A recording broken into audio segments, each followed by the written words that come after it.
Good morning, students.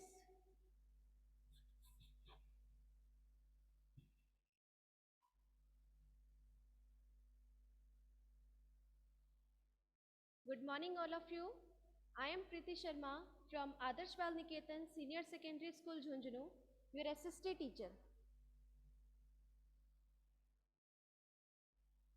आप लोगों को आवाज आ रही है बेटा? Yes, ma'am. Vagisha, Sania, Sneha. Yes, ma'am. Okay, students. Then start our chapter Agriculture, जिसमें आज हम पढ़ने वाले हैं steps taken by the government to modernize agriculture. Steps taken by the government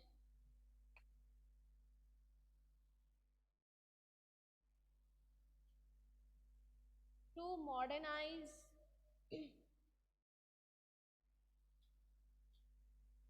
agriculture.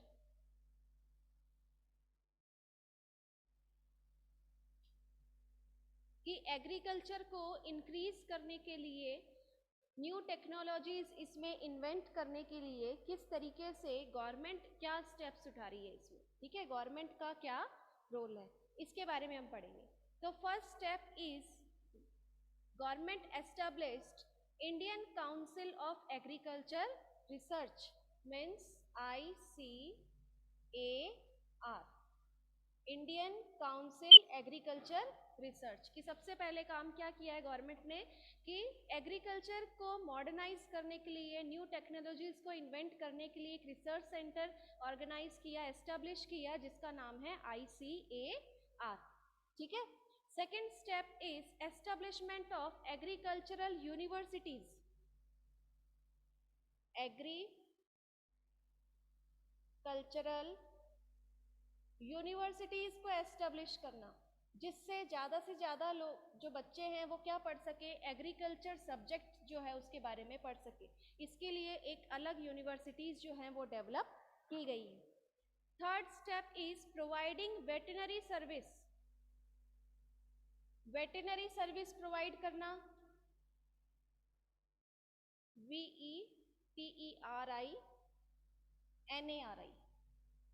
Veterinary service. Veterinary service में मैम, यस, वेटरनरी सर्विस का मतलब क्या होता है? मैं बता रही हूँ अभी आपको कि वेटनरी सर्विस मीन्स क्या होता है कि जो एनिमल्स हैं वो अगर कभी बीमार हो जाएं या किसी भी तरह की उनको कोई जो परेशानी होती है, जो एनिमल्स के जो डॉक्टर होते हैं ना, उनको वेटनरी डॉक्टर कहा जाता है, जो जानवरों के जो डॉक्टर होते हैं, है ना. तो अगर वो बीमार हो जाते हैं तो उनको हर तरह की जो सर्विसेज हैं वो प्रोवाइड करना वेटनरी सर्विस कहलाता है. ठीक है. And establishment of animal breeding centres.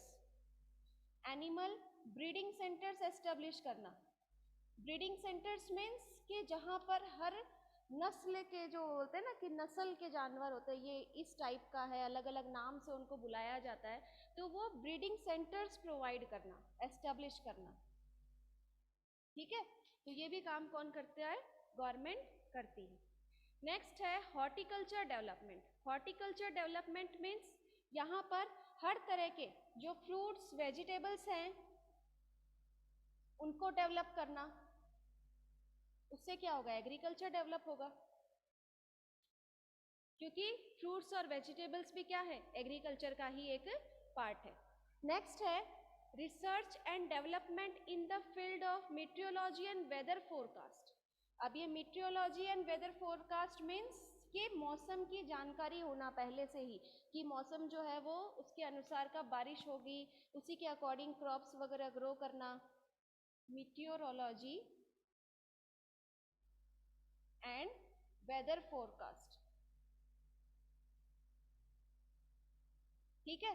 तो ये तो स्टेप्स हैं जो गवर्नमेंट ने ली है, किसके लिए, एग्रीकल्चर को मॉडर्नाइज करने के लिए, इंक्रीज करने के लिए. ठीक है. अब नेक्स्ट क्या टॉपिक है हमारा, problems faced by farmers in India. कि एग्रीकल्चर के लिए गवर्नमेंट ने तो अपने स्टेप्स बता दिए, अब फार्मर्स को क्या क्या प्रॉब्लम्स फेस करना होता है.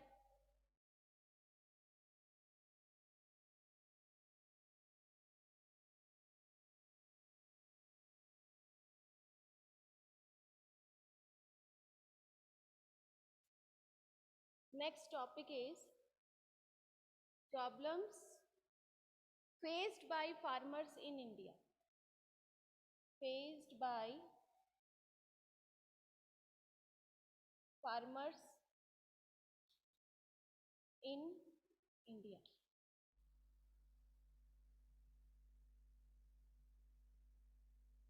First, reduction in public investment in agriculture.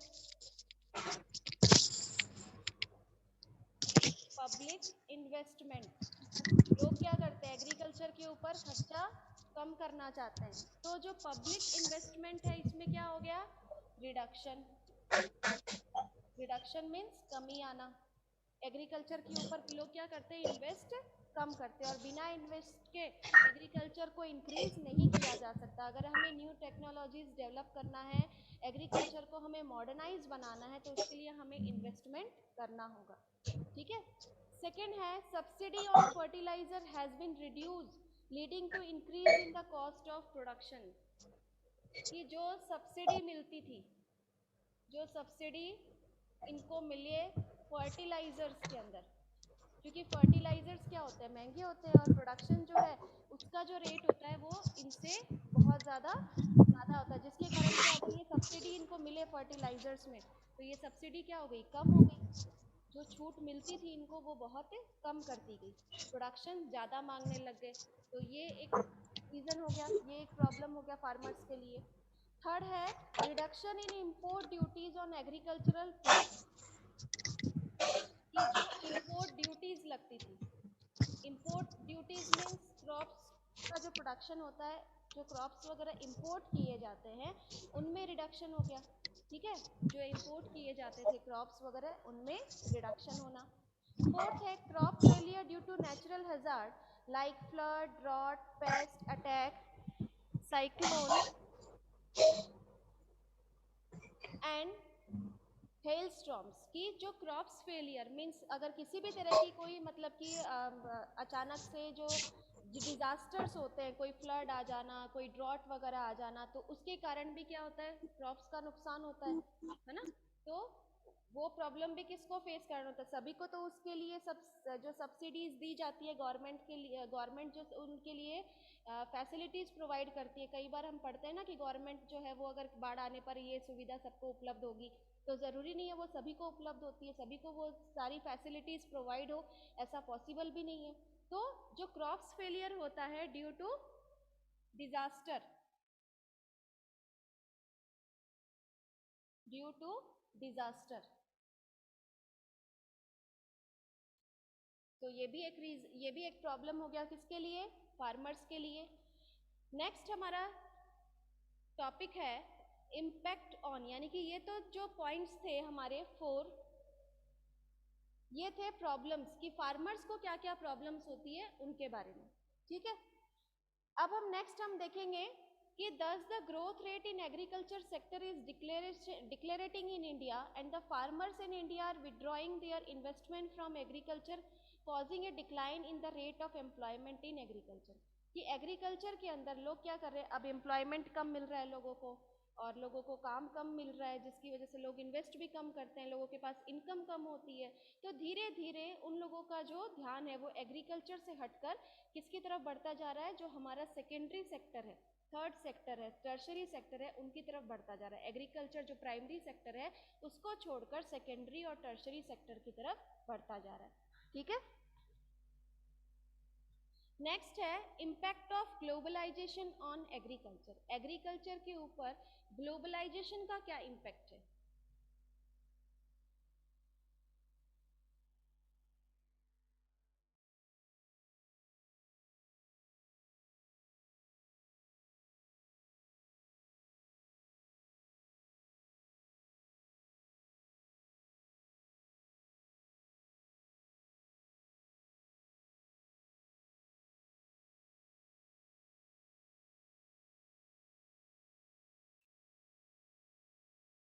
Next topic is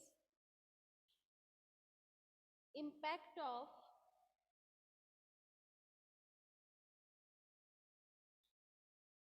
globalization on agriculture।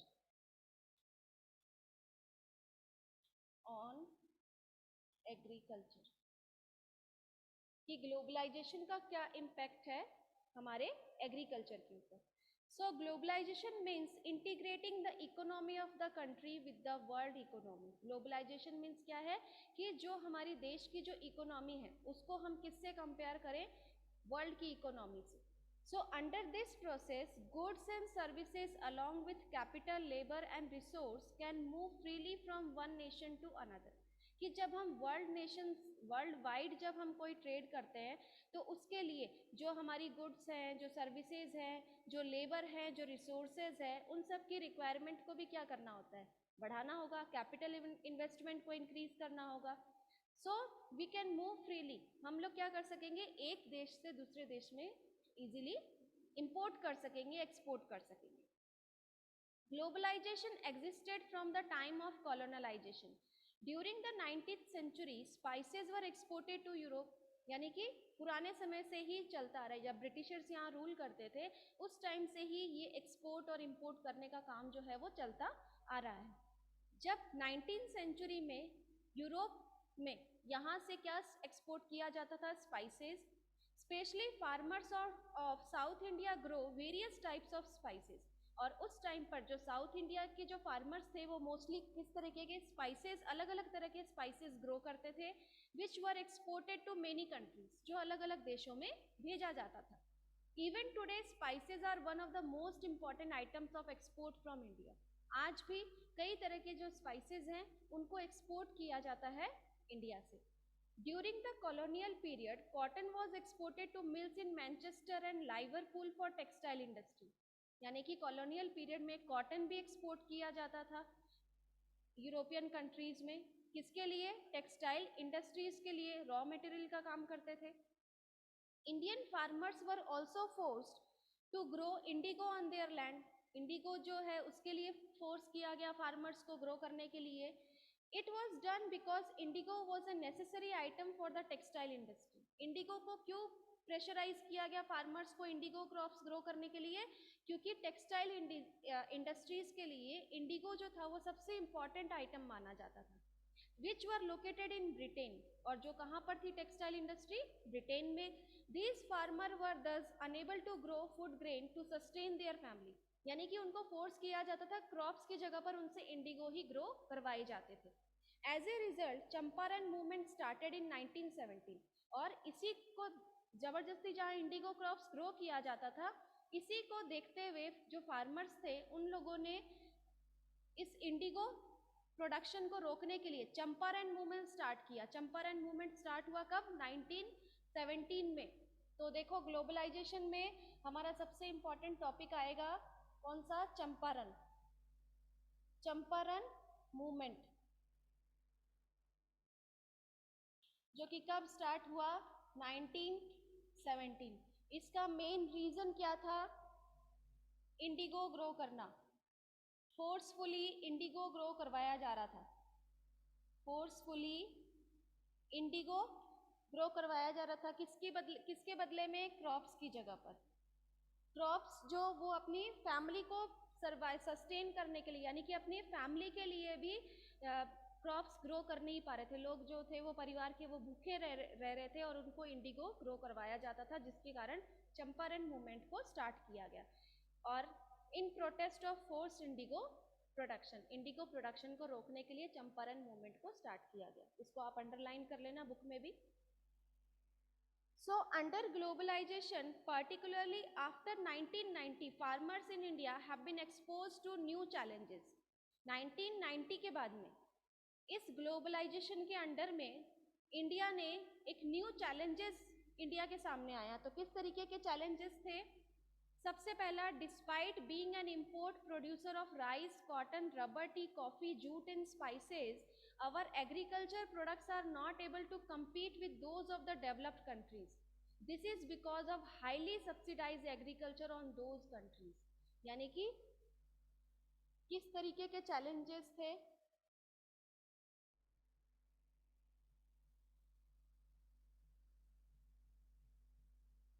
Challenges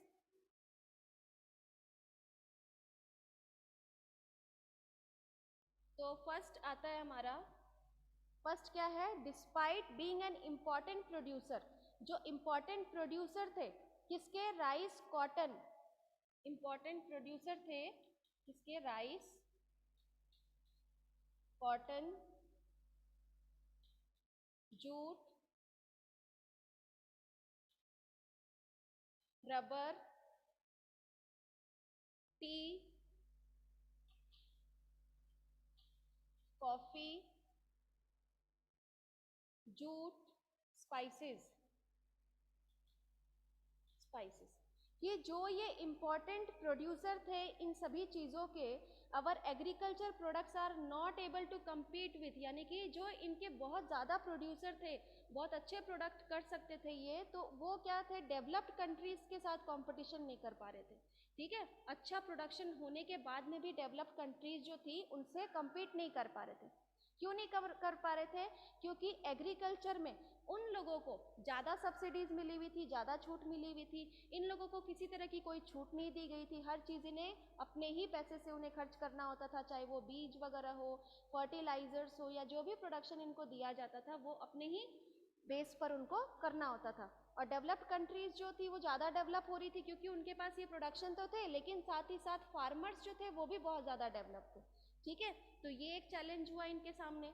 दूसरी चीज़ क्या है, reduction in public investment in agriculture, वही सेम चीज़ जो उनको, जो चीज़ें हमने पढ़ी कहाँ पर, प्रॉब्लम्स के अंदर, जो फार्मर्स की जो प्रॉब्लम्स थी उसके अंदर, कि सब जो पब्लिक इन्वेस्टमेंट था एग्रीकल्चर का वो नहीं हो पा रहा था, क्योंकि लोग जो थे उनके पास पैसे कहाँ से आएंगे,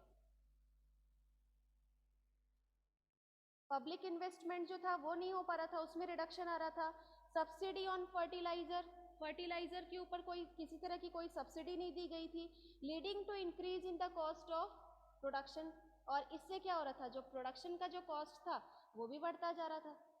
reduction in import duties on agriculture product has made foreign producer cheaper, यानी कि जो भी प्राइसेस लगते थे इम्पोर्ट ड्यूटीज में, इम्पोर्ट ड्यूटीज में मतलब जो चीज़ें यहाँ से एक्सपोर्ट हो रही है उसके बदले कोई पैसे नहीं होते थे, लेकिन जो चीज़ें इंपोर्ट होती थी उसके बदले में क्या देना होता था, इन्हें पैसे देने होते थे, उसके बदले उनको चार्ज पे करना होता था। डेप्ट ट्रैप्ट एंड फार्मर सब्सिडीज, यानी कि जो फार्मर सब्सिडीज है उसके ऊपर भी क्या हो गया, एक तरह से बंदिश ही लगा दी, किसी तरह की कोई सब्सिडी फार्मर्स को नहीं दी जाती। ठीक है, तो ये चैलेंजेस थे इंडियन फार्मर्स के सामने जिसको फेस किया during colonial period, during 19th century. ठीक है, अब नेक्स्ट जो हमारा टॉपिक है वो ये है, measures that can be taken to overcome these problems, कि अब प्रॉब्लम्स तो है फार्मर्स के पास में, लेकिन अब उनसे बाहर निकलने का तरीका क्या है।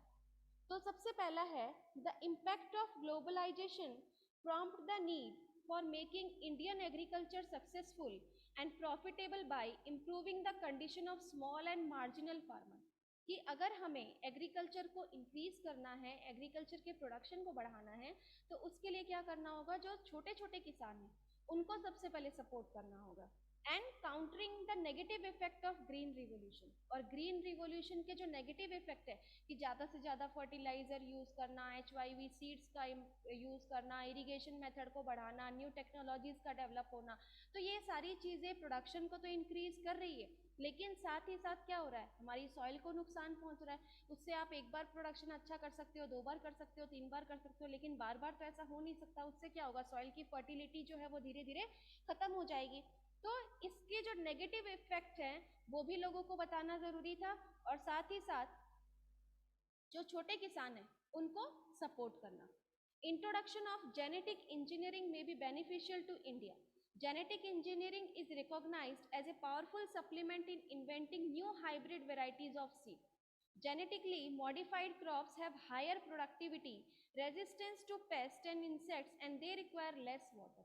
यानी कि ऐसे क्रॉप्स ग्रो करना जो जिस सॉइल के लिए सुटेबल हो, जेनेटिक सीड्स यूज करना, यानी कि जो चीज़ें जो हमेशा से चलती आ रही है, जो हमेशा से एग्रीकल्चर फील्ड में फार्मर सीड्स का यूज़ करते आ रहे हैं, उसी तरीके से उन सीड्स का यूज़ होना, किसी तरह की कोई अच्छी क्वालिटी के सीड्स, HYV सीड्स यूज़ नहीं करना, फर्टिलाइजर यूज़ नहीं करना है, जो किसान आज तक करते आ रहे थे उसी के अकॉर्डिंग उनको चलने देना चाहिए। We must emphasise on organic farming which reduce exposure organic farming means जो काउ डंग वगैरह यूज किया जाता था फर्टिलाइजर्स के लिए किसी दवाई की जगह पर, तो उन्हीं ऑर्गेनिक फार्मिंग का यूज करना चाहिए। Exposure to pesticides and chemical fertiliser and conserve soil and water, यानी कि अगर हम ऑर्गेनिक फार्मिंग यूज करते हैं तो उससे क्या होगा, हमारी जो सॉइल है और वाटर है उसको कंजर्व किया जा सकता है, स्टोर। इरिगेशन मेथड में तो क्या होगा, पेस्टिसाइड जितना ज़्यादा हम यूज़ करेंगे उतना ही क्रॉप्स को वाटर भी ज़्यादा चाहिए, वाटर की रिक्वायरमेंट उसमें बहुत ज़्यादा होती है। और ऑर्गेनिक फार्मिंग में क्या होता है, सॉइल की फर्टिलिटी भी खराब नहीं होती और उसके साथ साथ वाटर भी कम कंजर्व होता है। नेक्स्ट है, Indian farmer should diversity their cropping pattern from cereals to high value crop. और इसके अंदर इंडियन फार्मर्स जो है उनको अलग अलग वेराइटी ऑफ क्रॉप्स ग्रो करने के लिए परमिशन देनी चाहिए। और इससे क्या होगा, जो हाई वैल्यू जिस तरीके का क्रॉप्स वो ग्रो कर सकते हैं उसके लिए परमिशन इनके पास होनी चाहिए। This will increase their income and reduce environmental degradation simultaneously, यानी कि जिस तरीके का क्रॉप्स जो है वो फार्मर्स जिस सॉइल के अंदर जैसा क्रॉप्स ग्रो कर सकते हैं उसी तरीके के क्रॉप्स जो हैं उनको ग्रो करने देने चाहिए। जिससे क्या होगा, अगर वेराइटीज अगर हम चेंज करते हैं क्रॉप्स की तो उससे क्या होता है, सॉइल की जो फर्टिलिटी है वो खराब नहीं होती। ठीक है, फिर है benefit of changing cropping pattern in India, कि जो क्रॉपिंग पैटर्न है अगर उसको चेंज किया जाए तो उसके क्या बेनिफिट्स हैं। In India modified its cropping pattern that is from cereal to high value crop, यानी कि सीरियल से लेकर जो हाई वैल्यू क्रॉप्स है, जितने ज़्यादा हाई रेट होते हैं जिस क्रॉप के, उस तरीके के क्रॉप्स भी ग्रो किए जा सकते हैं। Then it will have to import food crops, इससे क्या होगा, हम फूड वगैरह इम्पोर्ट कर सकेंगे। During the 1960s it was seen as a disaster. On the other hand, in India imports cereals while exporting high value commodities, यानी कि जिसके बहुत ज़्यादा हाई रेट होते हैं क्रॉप्स वगैरह के, उनको एक्सपोर्ट करके हम कम रेट वाली जो चीज़ें हैं उनको इंपोर्ट कर सकते हैं जिनका यूज़ हमारे देश के अंदर होता है। ऐसा हुआ था कब, 1960s में, जब एक डिजास्टर हुआ। It will be following successful, और ये सक्सेसफुल भी रहा, economies like Italy, Israel and China, as this countries export farm product, example fruit, olive, specially seeds and wine and import settles, यानी कि इन देशों ने, इटली, इजराइल, इन देशों ने क्या किया था कि एक्सपोर्ट किया था फार्म प्रोडक्ट को, जैसे कि फ्रूट है, ऑलिव्स हैं, और उसके बदले में उन्होंने इम्पोर्ट किया क्या, सेरिल्स। ठीक है, तो ये आपका चैप्टर 4 एग्रीकल्चर यहीं पर कंप्लीट होता है। इसका पीडीएफ जो है वो आज आपको सेंड करूंगी मैं, जिसको आपको अपनी नोटबुक में करना है। नेक्स्ट हमारा चैप्टर है minerals and energy resources, chapter number 5।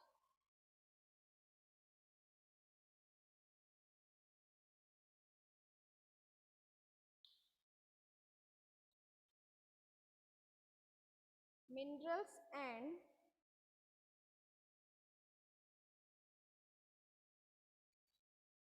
Energy resources.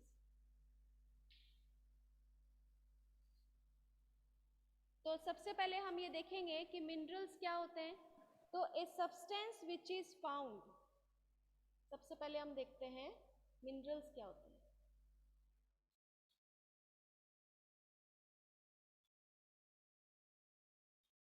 A substance which is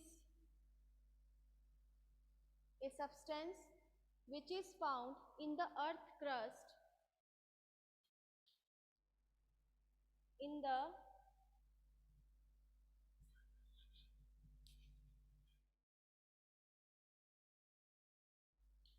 earth's crust, and which generally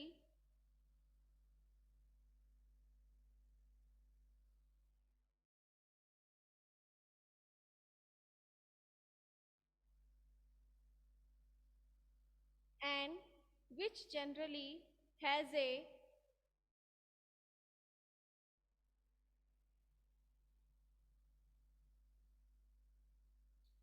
definite chemical composition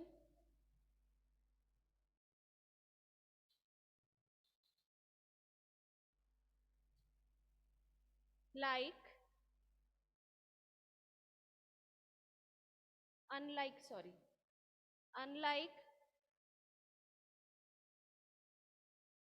most rocks। अब देखो इसमें मिनरल्स क्या होते हैं, तो a substance which is found in the earth crust, यानी कि एक ऐसा सब्सटेंस जो हमें अर्थ क्रस्ट के ऊपर इजीली अवेलेबल होता है, and which generally has a definite chemical composition, और जिसका एक क्या है केमिकल कॉम्पोजिशन बनता है। मिनरल्स तो आप वैसे भी जानते होंगे कि किसे कहते हैं, जो इजीली हमें अर्थ क्रस्ट हमारे अर्थ सरफेस के ऊपर जो हमें अवेलेबल होता है, इजीली तो हम नहीं कह सकते उसको, लेकिन हमें अर्थ क्रस्ट के ऊपर अवेलेबल होता है। इसका एक अपना एक केमिकल कॉम्पोजिशन होता है, जैसे कि रॉक्स वगैरह जो होते हैं इनमें, ठीक है, इन्हें हम क्या कहते हैं, मिनरल्स कहते हैं।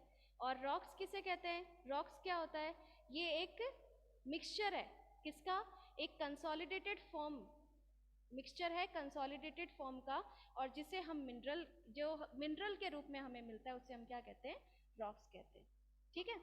तो minerals are an indispensable part of our life, almost everything we use, जो भी चीजें हम काम में ले रहे हैं, ये चीज तो हम हमेशा से पढ़ते आ रहे हैं कि जितनी भी चीजें हम जो भी चीजें काम में ले रहे हैं, जैसे कि ये चौक है तो ये भी क्या है, एक मिनरल है, इसमें भी कई तरह के केमिकल कॉम्पोजिशंस जो होते हैं वो मिक्स होते हैं, तो इसे भी हम क्या कह सकते हैं, एक मिनरल कह सकते हैं।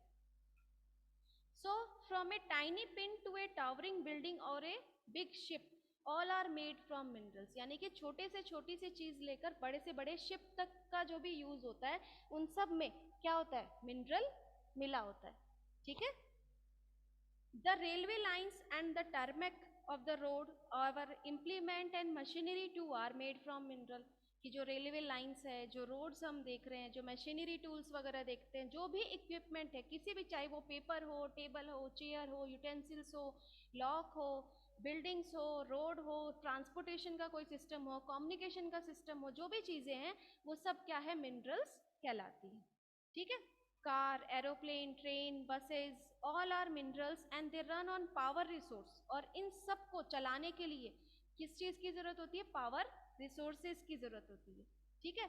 Even the food that we eat, यानी कि जो खाना हम खाते हैं उसमें भी क्या है, मिनरल्स है, उनमें भी मिनरल्स मिला हुआ होता है। In all stages of development human beings have used minerals for their livelihood, यानी कि हमारी लाइफ के अंदर हम जो भी चीजें काम में ले रहे हैं वो सब क्या है, एक मिनरल कहलाते हैं, ठीक है। डेकोरेशन है, फेस्टिविटीज है, रिलीजियस सेरेमनीज जो हम ऑर्गेनाइज करते हैं, उनमें भी जो चीजें काम में आती है वो सब क्या है, मिनरल से ही बने होते हैं। तो मिनरल्स क्या है, a homogeneous naturally occurring substance with a definite internal structure, यानी कि एक ऐसा सब्सटेंस जो हमें अर्थ सरफेस के ऊपर मिलता है और उसको एक अलग स्ट्रक्चर में फॉर्म किया जाता है, उसे हम क्या कहते हैं, मिनरल्स कहते हैं।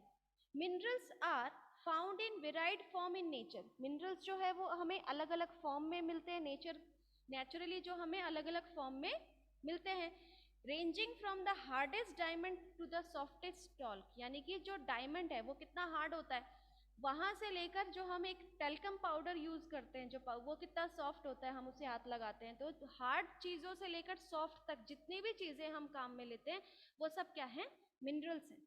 Rocks are a combination of minerals, rocks क्या है, सभी मिनरल्स का क्या कॉम्बिनेशन कहलाता है, ठीक है। Some rocks consist of a single mineral, but most of them consist of several mineral in different quantities.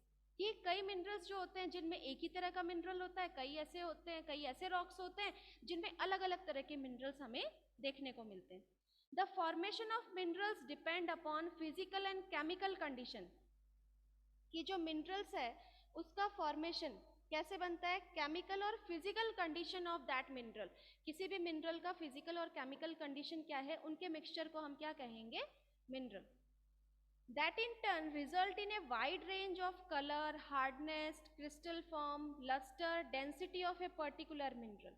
For better understanding of earth landform, geographer study mineral as a part of earth crust, यानी कि earth crust का एक part जो है वो किसको बताया जाता है, मिनरल्स को। जैसा कि हमने इसकी डेफिनेशन में देखा कि जो सब्सटेंस हमें अर्थ क्रस्ट के ऊपर इजीली अवेलेबल हो उसे हम क्या कहते हैं, मिनरल कहते हैं। तो अर्थ क्रस्ट के ऊपर जो हमें मिलता है वो क्या कहलाता है, मिनरल कहलाता है। Geologists study the formation, age and composition of mineral. Material of daily use are made of mineral like toothpaste contains silica, limestone, phosphate. Minerals are needy but our body too and are also a basis of all economic activities. कि हमें minerals की जो हमारी daily जो चीज़ें हम use करते हैं उन सभी में क्या है, सभी क्या है, कॉम्पोजिशन है किसका, मिनरल्स का.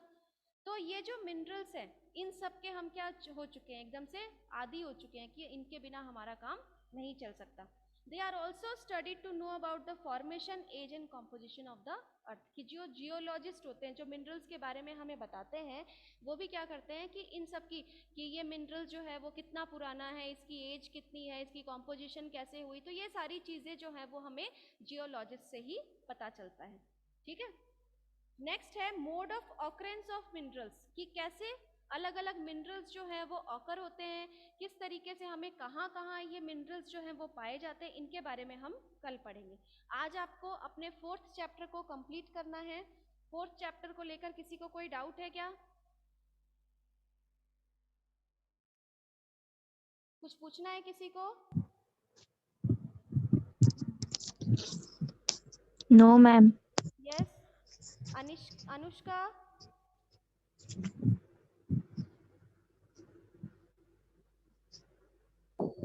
No ma'am. आपको आज जो पढ़ाया समझ में आ रहा है क्या बेटा? Yes ma'am. Okay. Yes. Vaishali, Parikshit, Rishabh. No ma'am, कोई डाउट नहीं है. No ma'am. No ma'am. Tania.